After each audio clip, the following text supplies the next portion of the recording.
Marcus Rodriguez had seen combat in Afghanistan, Iraq, and Syria. As a Navy SEAL with 12 years of active service, he thought he knew everything about war zones and the people who inhabited them.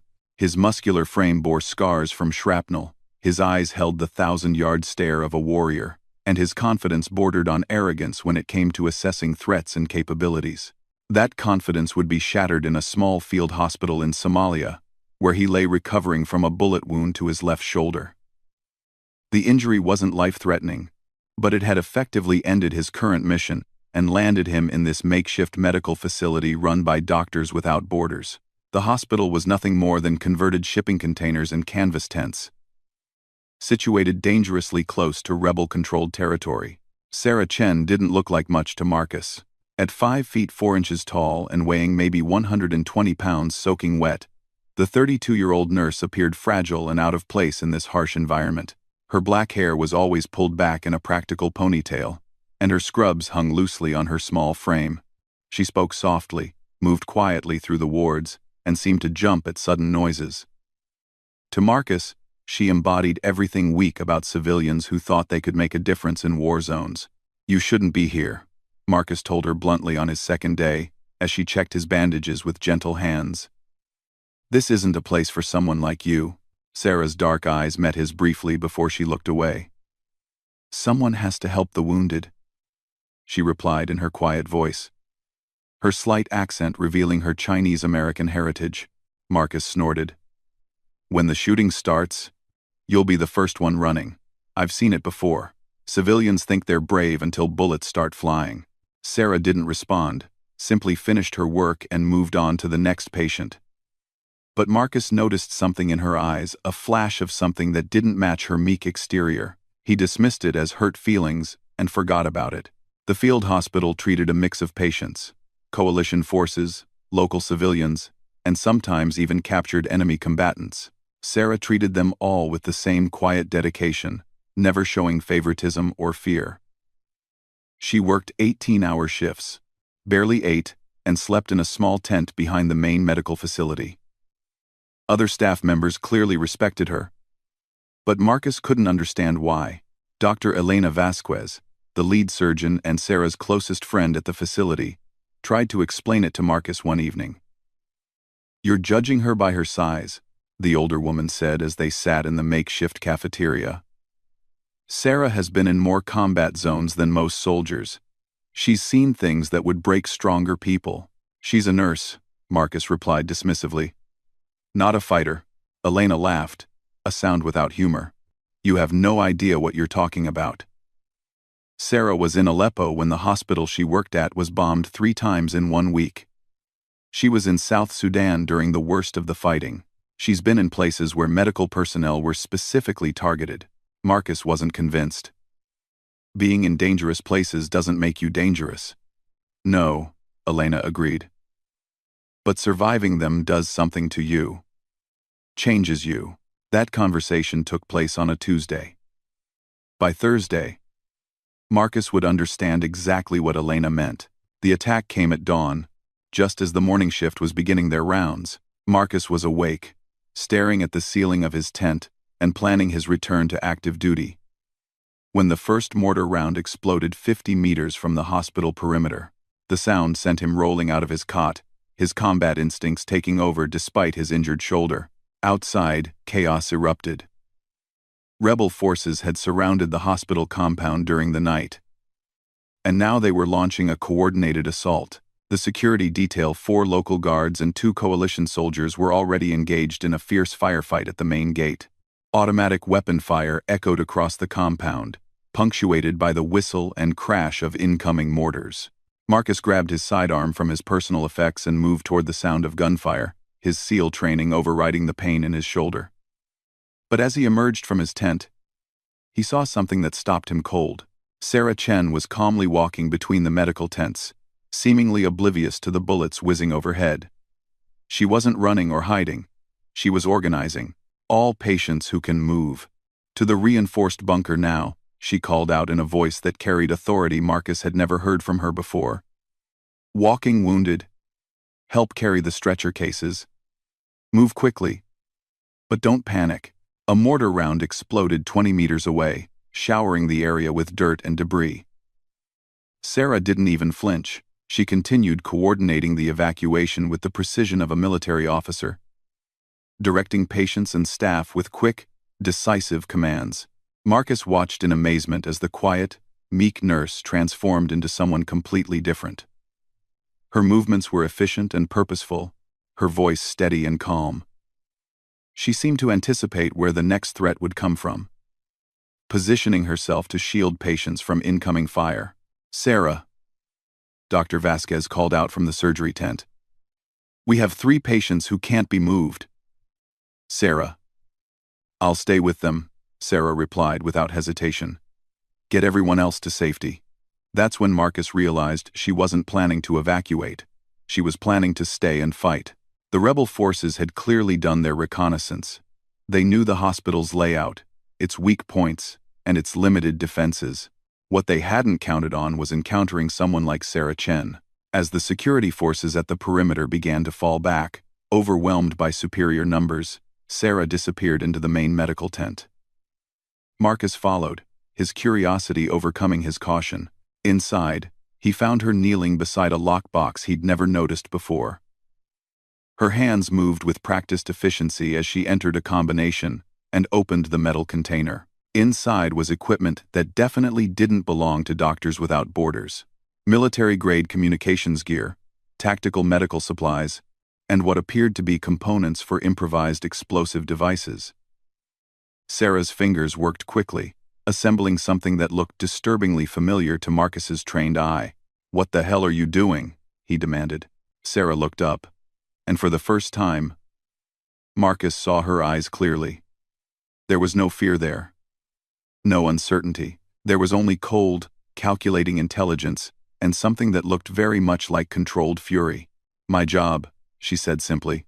The first wave of attackers breached the perimeter as Sarah finished her preparations.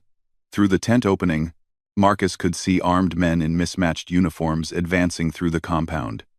They moved with confidence, believing they were overwhelming a helpless medical facility.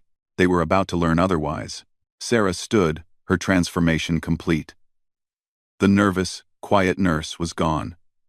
In her place stood someone who moved with the fluid grace of a trained operative. She checked a small tactical radio, then looked at Marcus. "You can help me, or you can get to the bunker with the others," she said. "But if you stay, follow my lead, and don't ask questions." Marcus stared at her, his mind struggling to process what he was witnessing. "Who are you?"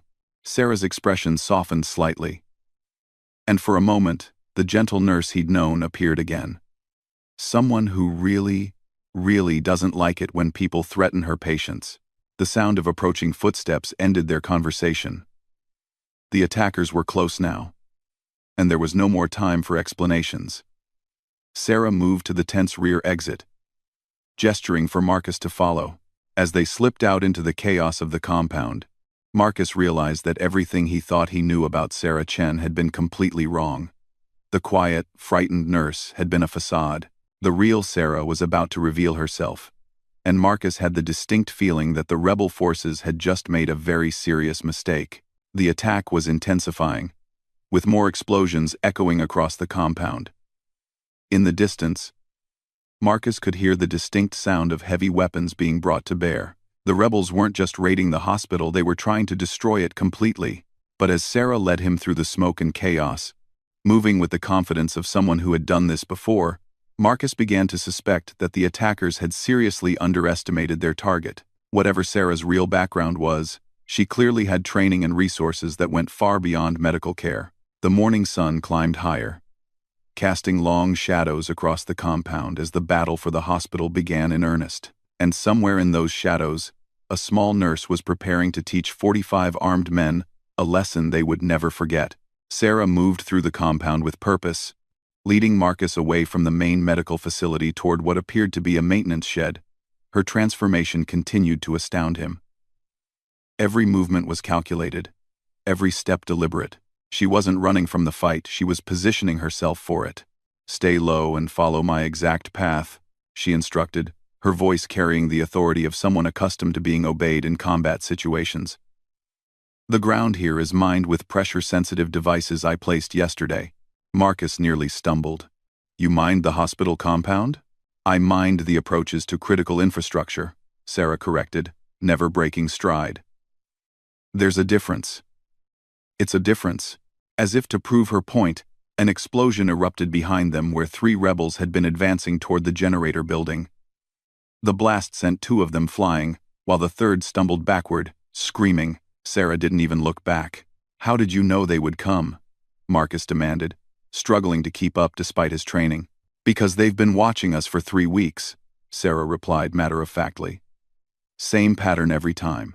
They scout medical facilities, identify the most vulnerable targets, then hit just after dawn when people are tired and off guard. They reached the maintenance shed, and Sarah quickly opened what Marcus had assumed was a simple storage building. Inside, he discovered an arsenal that would have impressed any special forces unit. Weapons, ammunition, surveillance equipment, and enough explosives to level half the compound were neatly organized and ready for use. Doctors Without Borders doesn't exactly stock this kind of medical equipment, Marcus observed.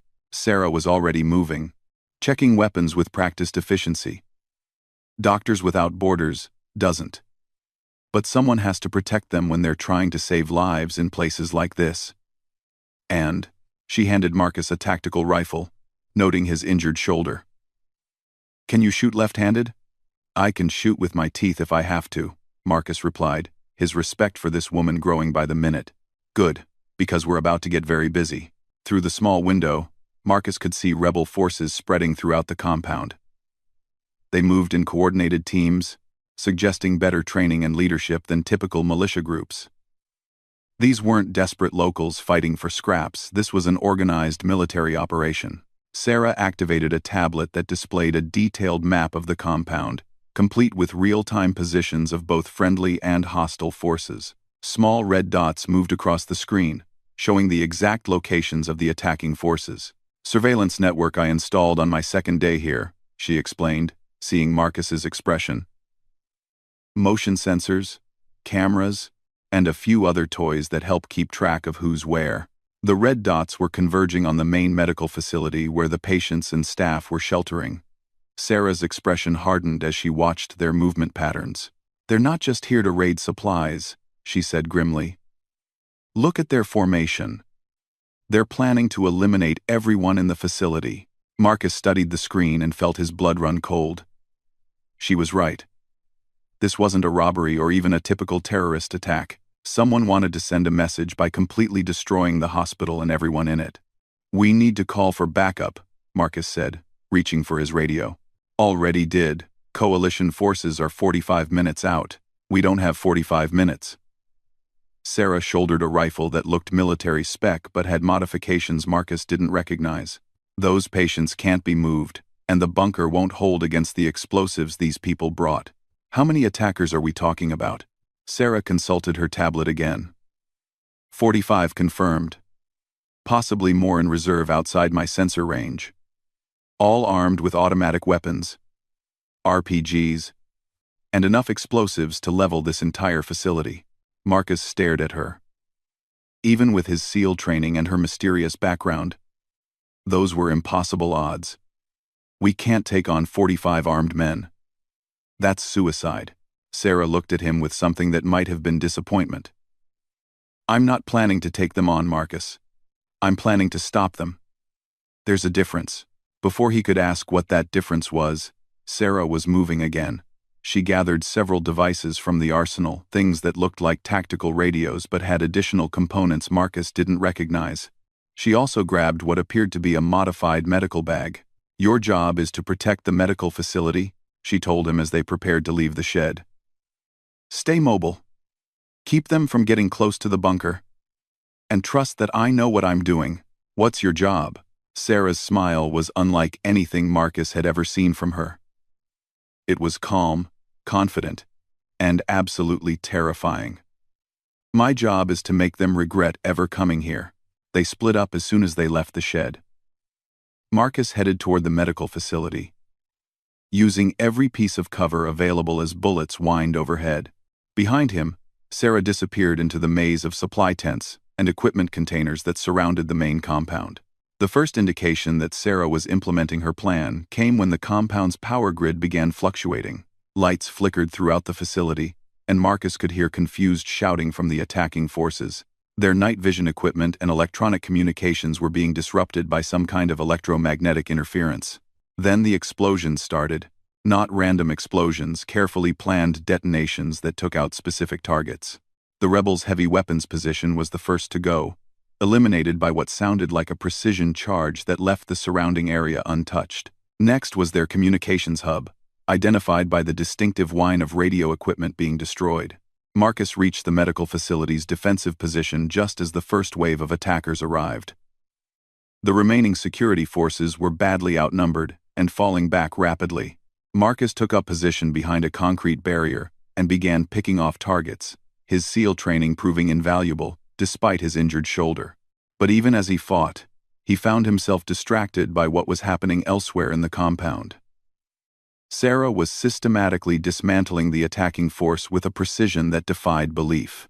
Explosions continued to rock specific positions, always targeting equipment and personnel clusters with surgical accuracy. Through his radio, Marcus could hear the confusion and growing panic among the rebel forces. Their coordinated attack was falling apart as their equipment failed, and their positions were compromised one by one. Someone was outmaneuvering them completely, turning their own tactics against them. A group of 6 rebels tried to flank the medical facility by coming around the eastern perimeter. Marcus was preparing to engage them when they suddenly stopped advancing. Through his scope, he watched as they looked around in confusion, then began backing away from something he couldn't see. Moments later, that section of the compound erupted in flames. "What the hell is she doing out there?" Dr. Vasquez asked over the radio from inside the bunker. "Winning," Marcus replied, though he wasn't entirely sure how. The attack had been going on for 20 minutes when the rebels began to retreat. Not a tactical withdrawal, a full-scale panic retreat. Marcus could see them abandoning equipment and wounded comrades as they fled toward the compound's perimeter. Something had broken their morale completely. That's when he saw Sarah. She emerged from behind a supply container, moving calmly across an open area that should have been under heavy fire. But the firing had stopped. In fact, Marcus realized he hadn't heard any gunfire from the rebel positions in several minutes. Sarah was carrying her modified medical bag and had what appeared to be a small electronic device in her other hand. As Marcus watched, she approached a wounded rebel who had been left behind by his retreating comrades. Instead of treating him as an enemy, she knelt beside him and began providing medical care. The wounded man tried to raise his weapon, but Sarah calmly took it away and continued working on his injuries. She spoke to him in what sounded like Arabic, her voice gentle and reassuring. The man stopped struggling and allowed her to treat his wounds. Marcus couldn't understand what he was witnessing. Moments ago, this woman had been systematically destroying an attacking force of 45 armed men. Now she was providing medical aid to one of them with the same quiet compassion he'd seen her show to every patient. Over the next hour, as coalition reinforcements arrived and secured the area, the full scope of what Sarah had accomplished became clear. She had eliminated or neutralized the entire attacking force without killing a single person. The explosions had targeted equipment and positions, not people. The electromagnetic interference had disabled their communications and night vision but hadn't harmed anyone. Even the flames that had driven away the flanking group turned out to be non-lethal flash devices designed to create fear rather than casualties. "How?" Marcus asked when he finally found Sarah in the main medical tent, back to treating patients, as if nothing unusual had happened. "How what?" she replied, not looking up from the IV line she was inserting into a young Somali girl's arm. "How did you stop 45 armed men without killing them?" Sarah was quiet for a long moment, then looked up at Marcus with those calm, intelligent eyes. "Because killing them wouldn't have solved the problem. They're not evil, Marcus. They're desperate, hungry, and scared. They attack places like this because someone is paying them to, or because they think it's their only option. So you just... What? Convinced them to leave? I removed their ability to continue the attack and showed them a way out that didn't involve dying or going to prison. Most people, even angry people, will choose survival over destruction if you give them a reasonable alternative. Marcus stared at her, trying to process what she'd told him. That's not possible. You can't just talk down an armed assault force. I didn't talk them down, Sarah said patiently. I outmaneuvered them, neutralized their equipment, and then offered them a choice: fight to the death for a cause that was already lost, or withdraw and live to see their families again. But the explosions, the weapons, the surveillance equipment, tools, Sarah said simply, very specialized tools for a very specific job. The more Marcus learned about what had happened, the more questions he had. Sarah had somehow anticipated the attack, prepared countermeasures, and executed a defense plan that protected everyone in the facility while neutralizing a vastly superior force. It was the kind of operation that would have challenged an entire special forces unit, and she had done it alone. As evening fell and the compound returned to its normal routine, Marcus found himself studying Sarah with new eyes. The gentle nurse was back, moving quietly through the wards and caring for patients with the same soft-spoken dedication he'd observed before. But now he knew it was only one facet of a much more complex person. You're not just a nurse, are you? He asked when they were alone in the supply room. Sarah continued counting medical supplies, her expression thoughtful. I am a nurse, she said finally. Everything else is just additional training that helps me do my job better in places like this. Additional training from who? Sarah turned to face him, and Marcus saw a flicker of something in her eyes, sadness, perhaps, or old pain. People who understand that sometimes the best way to save lives is to be very, very good at not taking them.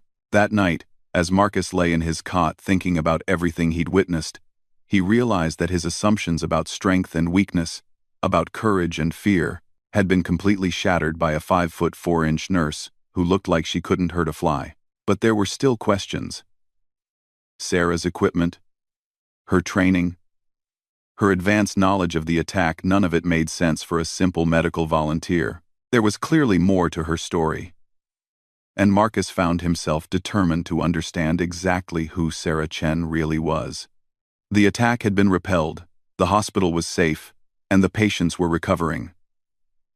But for Marcus, the real revelation was just beginning. Tomorrow would bring new discoveries about the woman who had single-handedly defeated an army while never once compromising her oath to do no harm. Marcus couldn't sleep. Every time he closed his eyes, he saw images of Sarah moving through the compound with impossible calm, systematically dismantling a superior force while protecting everyone around her. The questions burned in his mind like a fever. Who was she? What organization had trained her? And why was she working in a field hospital in Somalia instead of leading some elite unit somewhere? The answers came the next morning in the most unexpected way. Marcus was helping Dr. Vasquez inventory medical supplies when a helicopter appeared on the horizon. It wasn't the standard coalition aircraft they were expecting. This was a sleek, unmarked transport that landed with military precision outside the compound perimeter. 3 people emerged from the aircraft.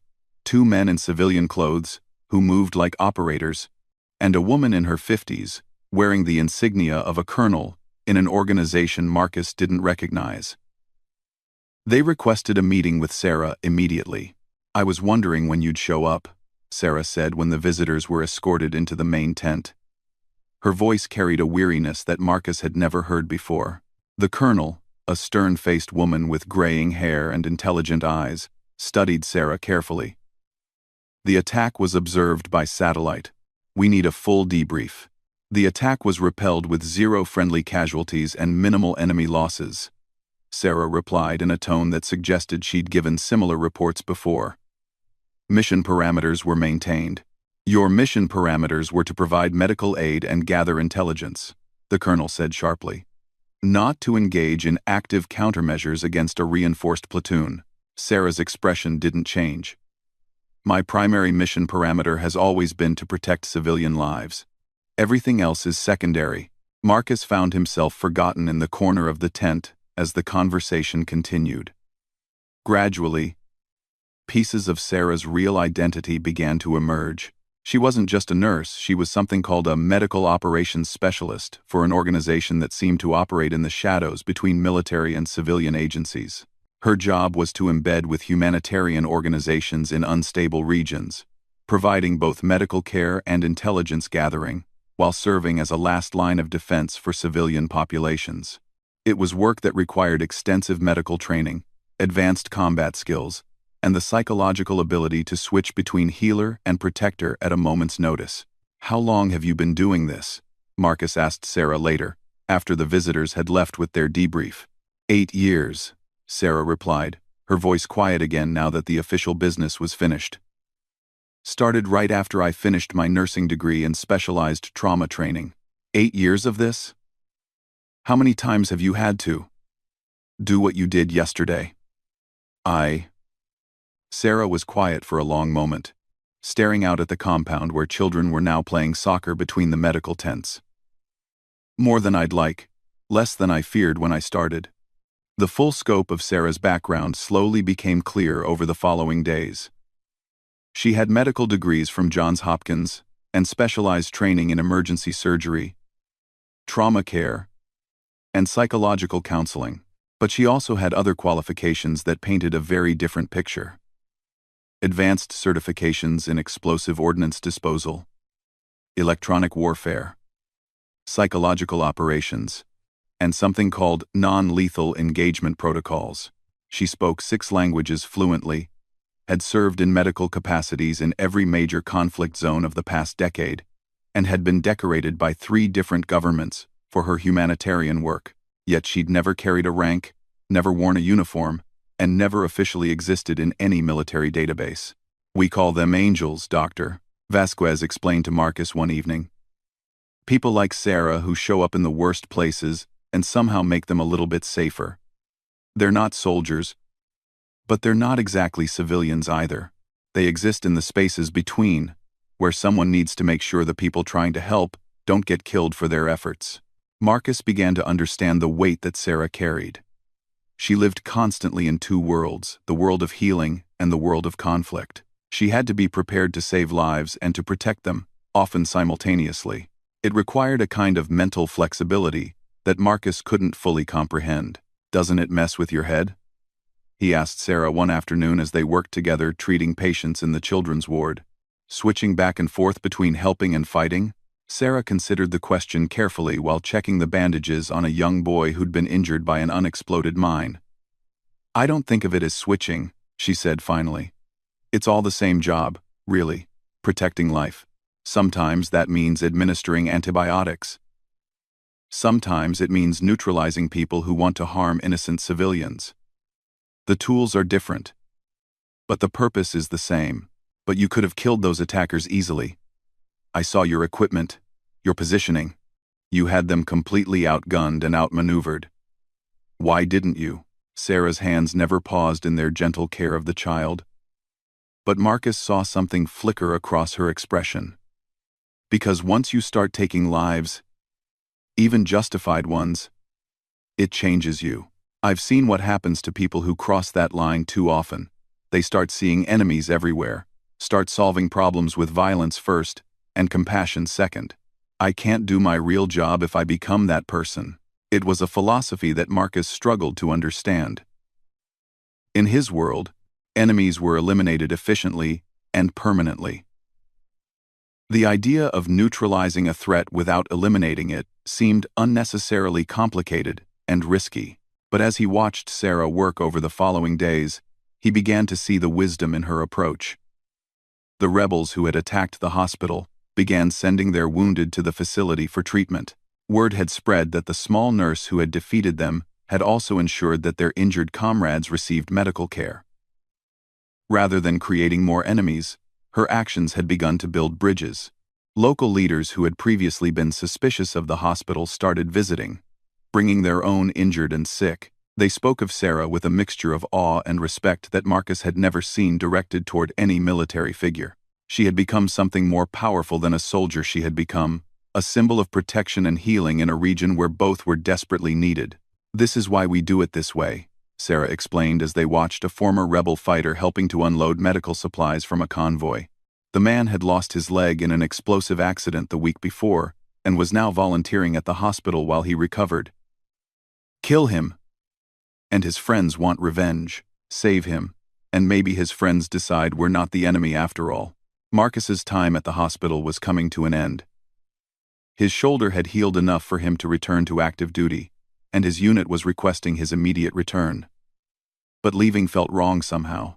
He had learned more about courage, strength, and true heroism in 2 weeks with Sarah Chen than in 12 years of military service. "I misjudged you," he told her on his last evening at the facility.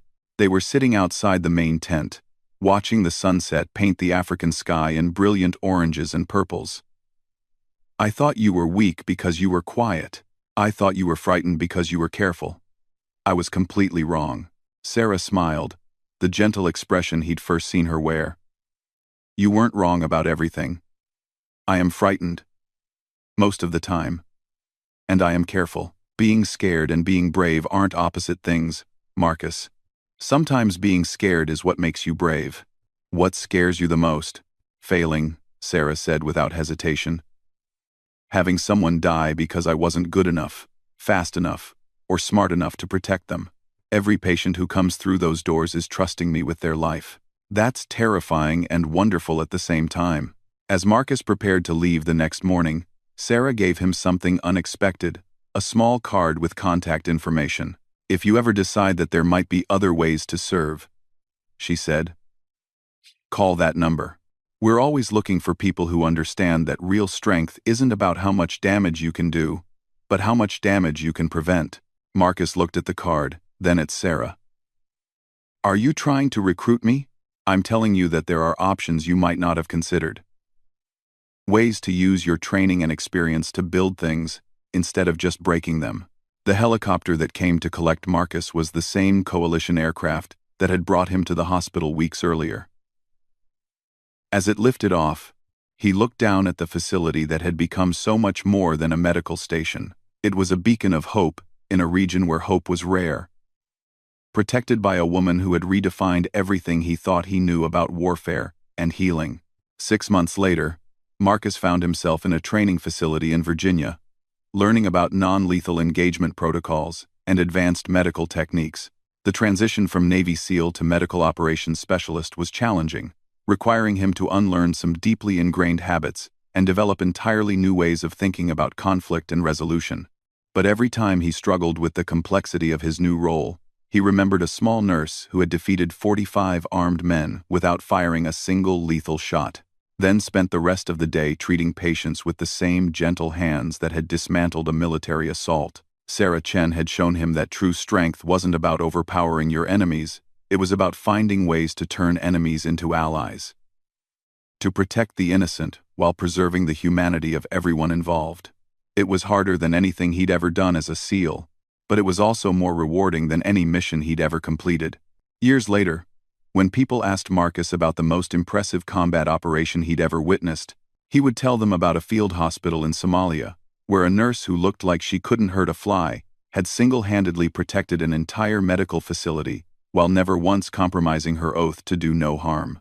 He would tell them about the day he learned that real heroism wasn't about being fearless, it was about being afraid and doing the right thing anyway. It wasn't about being strong, it was about making others stronger. And it wasn't about winning battles, it was about preventing wars.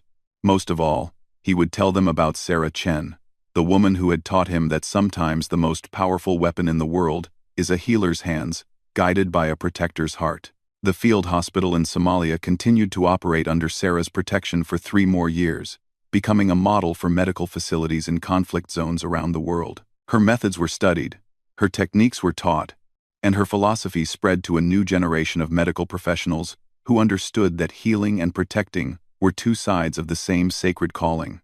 And in quiet moments, when the work was done and the patients were resting, Sarah would sometimes think about a cocky Navy SEAL who had learned to see strength in gentleness and courage in compassion.